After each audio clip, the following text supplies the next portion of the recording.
तेंडुलकर ज्या हिरोजीनी स्वतःचं घर दार जागा जमीन प्रॉपर्टी विकून हा किल्ला बांधला 14 वर्ष, एकही पैसा एकही रुपया न घेता फक्त आपल्या राजांच्या सेवेकरता, आणि त्यांना घट्टमिट्टी मारली राजानी आणि बोले वा हिरोजी, तुमच्यासारखे शूर तुमच्यासारखे बहादूर आम्हाला लाभले, तेव्हा हे स्वराज्याचं स्वप्न साकार करू शकलो आम्ही. अशी नावाची पट्टी महादेवच्या मंदिराच्या पारी तुम्हाला पाहायला दर्शनास मिळणार आहे. तिथे आपली माहिती संपते, पण जाता जाता तुम्हाला काय 2 शेर सांगतो.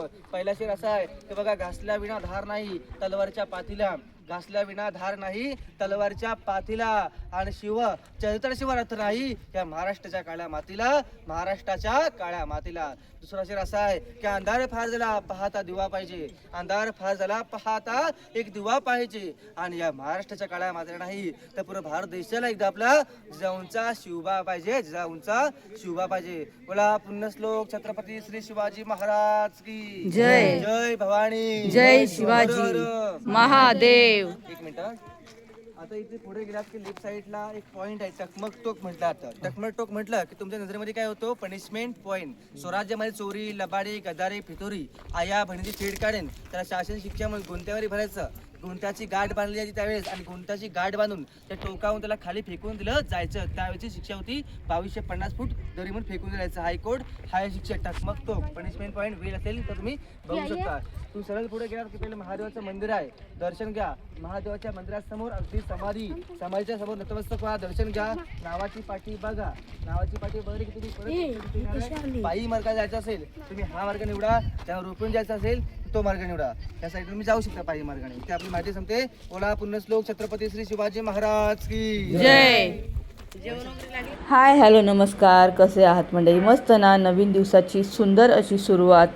तर तुम्ही मागचे व्हिडिओ आपले बघितलेलेच आहे महाडमधले. तर आता आपण चाललेलो आहोत रायगडला.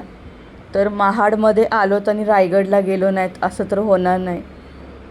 तर यावेळेला ठरवलं होतं की रायगडला जायचं. माझी बहीण आलेली होती गावावरून आणि आम्ही सगळे मिळून मग आम्ही चाललो इथं रायगडला. तर सकाळी लवकर उठली होती मी, घरामध्ये जेवण वगैरे बनवून घेतलेलं होतं. सकाळी 4 वाजता उठून सगळं आवरून घेतलेलं होतं आणि 5:30 वाजता आम्ही घराच्या बाहेर पडलो. आता वाजलेले आहेत 6 वाजताचं हे वातावरण आहे जे बाहेर तुम्हाला दृश्य दिसत आहे. इथं रील बनवायचं चालू होतं, त्याच्यासाठी हे असं चाललेले आहेत प्रकार. आणि सकाळचं वातावरण अतिशय सुंदर असं होतं. असं वाटत होतं की पाऊस येईल, कारण घराच्या बाहेर पडल्याच्या नंतर थोडेफार थेंब म्हणजे असे पडले होते. वाटलं होतं की पडेल, पण काय पडला नाही पाऊस. घरी जाताना पडलेला आहे. तर हे आहे कोकण आणि आपण आलो आहोत कोकणामध्ये. तर कोकणातले आपले बरेच व्हिडिओ झालेले आहेत आणि इथं बघू शकता प्रांजल खिडकीतून बाहेर बघत बसलेली आहे. तिला म्हणजे सगळे एक्सायटेड आहेत की कधी येणार आहे रायगड आणि कधी आम्ही जाणार आहोत रायगड बघण्यासाठी. आता रायगड आम्हाला काय एवढी कल्पना नव्हती की किती मोठा आहे, म्हणजे एवढ्या पायऱ्या चढायला लागतील वगैरे, पण सगळे एक्सायटेड तर होतेच. तर हे भाऊजी आहेत, बहिणीचे मिस्टर. ती बहीण घरी आहे, छोटं बाळ झालेलं आहे तिला, त्याच्यामुळे ती घरी आहे आणि आम्ही सगळे आलेलो आहोत. तर इथं मोबाईलमध्ये काय काय गमती जमती चालू आहेत बघायच्या आणि बाहेरचं बघा सुंदर असं दृश्य होतं. तर असं करता करता आम्ही रोपवेनी पाठवणार होतो आणि आम्ही सगळे चालत जाणार होतो, असं आमचं सगळ्यांचं प्लॅनिंग झालेलं होतं. कारण आई म्हणाली मला काय एवढं जमणार नाही चालायला आणि ते खूप मोठं असल्यामुळे तिला जमलंच नसतं. तर रोपवेचं आहे ना अगोदरच्या दिवशी आहे ना, म्हणजे आदल्या दिवशी लोक बुकिंग करून ठेवतात. आता ही गोष्ट काय आम्हाला माहीत नव्हती. तुम्ही जर रायगडला जाणार असाल तर आदल्या दिवशी बुकिंग करून ठेवा, त्याच्यामुळे दुसऱ्या दिवशी एकदम सोपं पडेल. ह्या सगळे लोक जे उभे आहेत ह्यांनी सगळ्यांनी बुकिंग केलेलं आहे. याच्यामधून थोडेफार जे होते जे आमच्यासारखे ज्यांनी बुकिंगच केलेलं नव्हतं, मग आम्ही इथं आईला सोडलं आणि तिला सांगितलं की तिथे फॉर्म वगैरे भरावं लागतं. तिला सगळं ते करायला सांगितलं आणि आम्ही इथं गडाच्या पायथ्याजवळ आलो. आता हा गडाचा पायथा आहे, म्हणजे इथून सुरुवात होते आपला रायगड चढण्यासाठी. तर इथं एक छोटीशी रील वगैरे काढली, पहिल्या पायरीचं दर्शन घेतलं आणि आम्ही चाललो पुढे. रोपवेनी जर का जायचं असेल तर आदल्या दिवशी बुकिंग करायचं, म्हणजे सोपं पडतं. आणि रोपवेची तिकीट जाण्या येण्याची 225 रुपये आहे, म्हणजे 250 ते 250 रुपये आहे. आणि रोपवेनी जायचं म्हटलं तर फक्त 4 मिनटं लागतात. पण जी सुरुवातीची प्रोसिजर आहे, फॉर्म वगैरे भरावा लागतो, आधार कार्ड लागतं. जर का तुम्हाला रोपवेने जायचं असेल तर तुमच्याकडे आधार कार्ड तुमचं असलं पाहिजे. तर चला आता आम्ही आहे ना चाललो रायगडवरती चढायला सुरुवात केलेली आहे. आता इथं आम्ही डॉट 6:15ला पोचलो होतो. खरं तर अजून लवकर यायचं होतं, पण घरामधूनच निघायला उशीर झाला, त्याच्यामुळे इथं पोचायला पण उशीर झाला. कारण घरापासूनचं इथपर्यंतचं अंतर साधारण 30 ते 40 किलोमीटर आहे, त्याच्यामुळे उशीर झाला. तर चला आता आपण आहे ना गड चढूया आणि गडावरती चढताना काय काय गमती जमती होत आहे ते तुम्हाला व्हिडिओमध्ये पुढे पुढे कळतीलच. तर चला आता आपण पुढे जाऊ.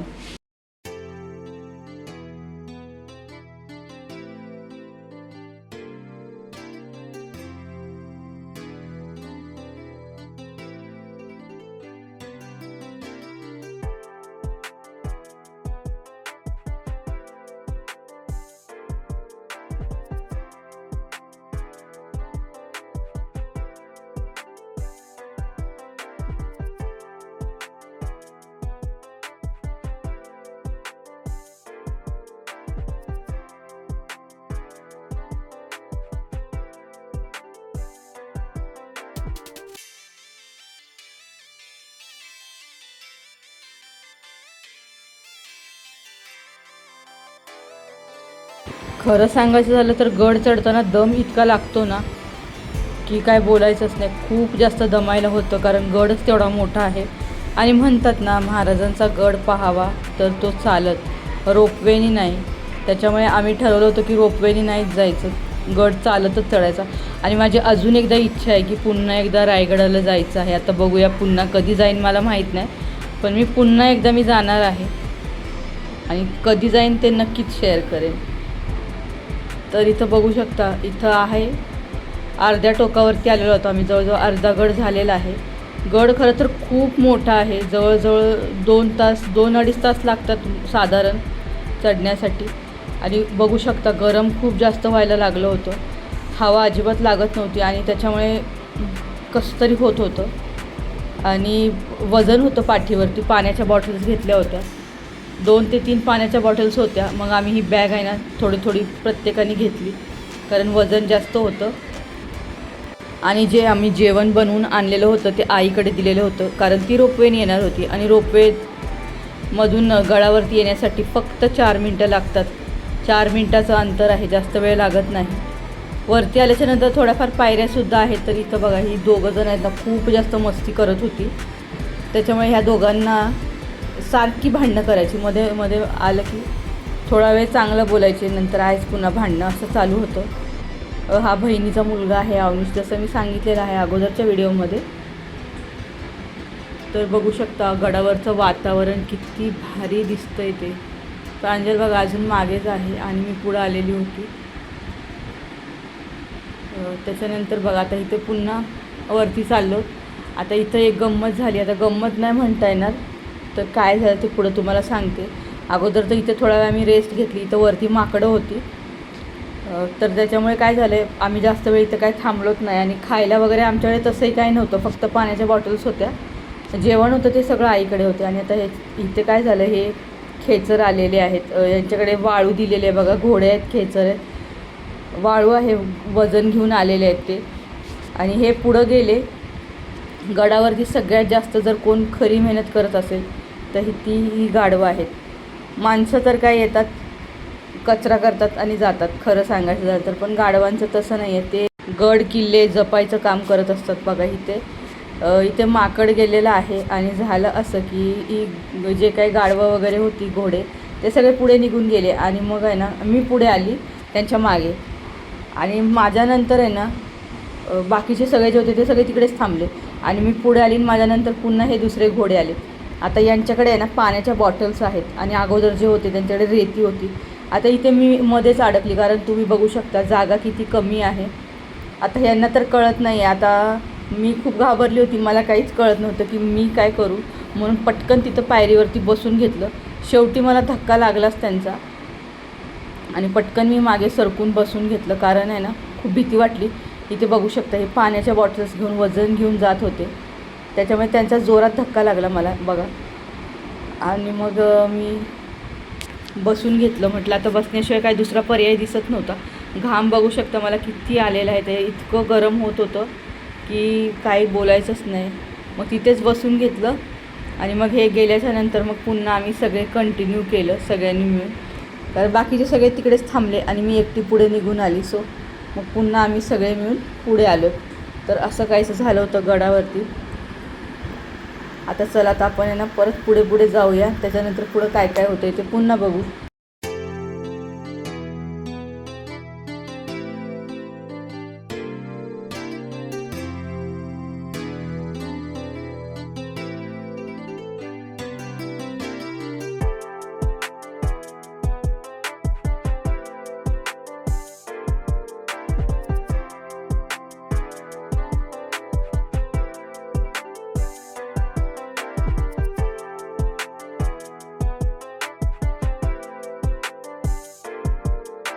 आता हा जो कडा आहे तो हिरकणीचा बुरुज आहे, जो हिरकणीने आपल्या बाळासाठी उतरला होता तो हाच आहे बुरुज. त्याच्यानंतर पुन्हा आम्ही पुढे गेलेलो आहोत. तर चला आता आपण परत एकदा पुढे जाऊया आणि पुढं कंटिन्यू करूया.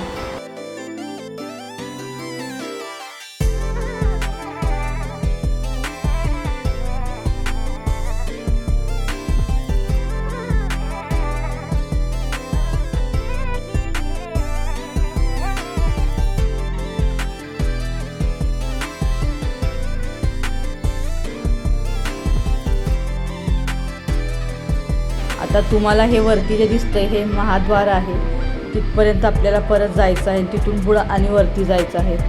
रायगडावरती खूप जास्त चालायला आहे आणि जे काही आहे ते सगळं वरतीच आहे बघण्यासारखं. तर आता इथं आपल्याला येणार आहे महाद्वार. तर चला आता महाद्वारापर्यंत जाऊया आपण. त्याच्यानंतर पुढं कंटिन्यू करूया.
गडावरती पोचण्याचा जो आनंद आहे ना, जो या गडावरती जातो ना आणि त्याला जो महाद्वार दिसतो तेव्हा जो येतो ना आनंद, तो खरा आनंद आहे. खरंच सांगते मी.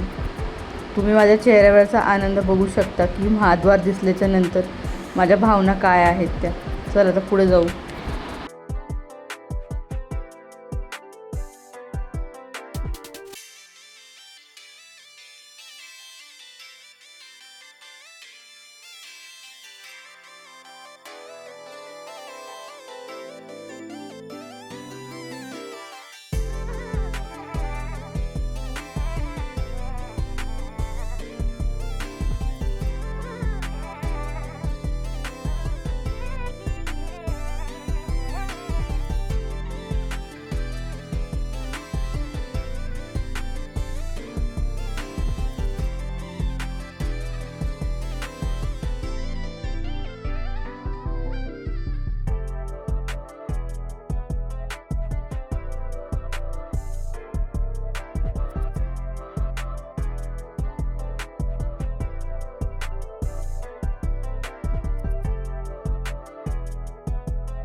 लोक ज्या हिरोजीनी स्वतःचं घर दार जागा जमीन प्रॉपर्टी विकून हा किल्ला बांधला 14 वर्ष, एकही पैसा एकही रुपया न घेता फक्त आपल्या राजांच्या सेवेकरता.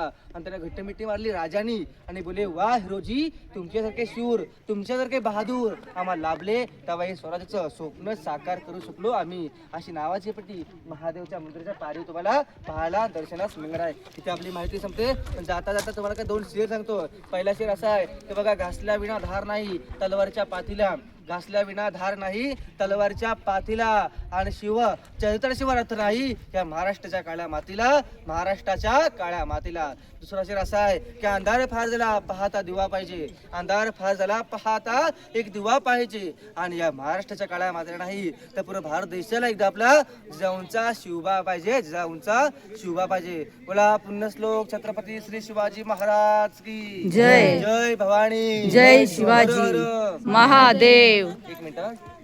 आता इथे पुढे गेलात की लेफ्ट साईडला एक पॉइंट आहे, टकमक टोक म्हटलं. टकमक टोक म्हटलं की तुमच्या नजरेमध्ये काय होतो? Punishment point. स्वराज्यामध्ये चोरी लबाडी गदारी फितोरी आया बहिणीची फेड काढेन त्याला शासन शिक्षा म्हणून गुंत्यावरी भरायचं. गुंट्याची गाठ बांधली जायची त्यावेळेस, आणि गुंट्याची गाठ बांधून त्या टोकावून त्याला खाली फेकून दिलं जायचं. त्यावेळेची शिक्षा होती 2250 फूट दरी म्हणून फेकून दिलायचं. हायकोर्ट हाय शिक्षा. टकमक टोक पनिशमेंट पॉइंट वेळ असेल तर तुम्ही बघू शकता. तुम्ही सरळ पुढे गेलात की पहिले महादेवाचं मंदिर आहे, दर्शन घ्या. महादेवाच्या मंदिरासमोर अगदी समाधीच्या समोर नतमस्तक व्हा, दर्शन घ्या. नावाची पाठी बघा, नावाची पाठी बघा की तुम्ही परत पायी मार्गाने जायचं असेल तुम्ही हा मार्ग निवडा, त्यावर रोपून जायचं असेल तो मार्ग निवडा. त्या साईडला तुम्ही जाऊ शकता पायी मार्गाने. इथे आपली माहिती संपते. बोला पुण्यश्लोक छत्रपती श्री शिवाजी महाराज की जय.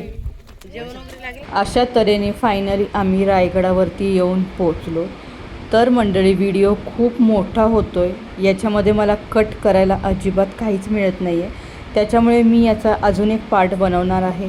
रायगडावरती पोचल्याच्या नंतर आपल्याला काय काय बघायला मिळतं, मी काय काय बघितलेलं आहे, त्या सगळ्या गोष्टी मी दुसऱ्या पार्टमध्ये शेअर करणार आहे. तोपर्यंत तुम्हाला आपला आजचा हा व्हिडिओ कसा वाटला ते एकदा जरूर कळवा. खरं तर महाराजांचा एवढा मोठा गड आहे ना की याच्यामध्ये मी काय कट करून तुम्हाला सांगणार आणि काय नाही सांगणार असा मला प्रश्न पडलेला आहे. खरं तर जेव्हा मी एडिटिंग करायला घेतलं तेव्हा मला हा व्हिडिओ जवळजवळ 1 तासाचा दिसतो आहे. त्याच्यामध्ये मी किती कट करू मलाच कळत नाही. त्यामुळे मी रायगड किल्ल्याचा दुसरा एक पार्ट घेऊन येणार आहे. तोपर्यंत तुम्हाला आजचा आपला हा फर्स्ट पार्ट कसा वाटला ते एकदा जरूर कळवा. आवडला तर लाईक करा, शेअर करा, आणि तुम्ही अजूनही आपल्या यूट्यूब चॅनलला सबस्क्राईब केलं नसेल तर सबस्क्राईबसुद्धा करा. भेटूया नवीन व्हिडिओमध्ये. तोपर्यंत बाय. छत्रपती शिवाजी महाराज की जय.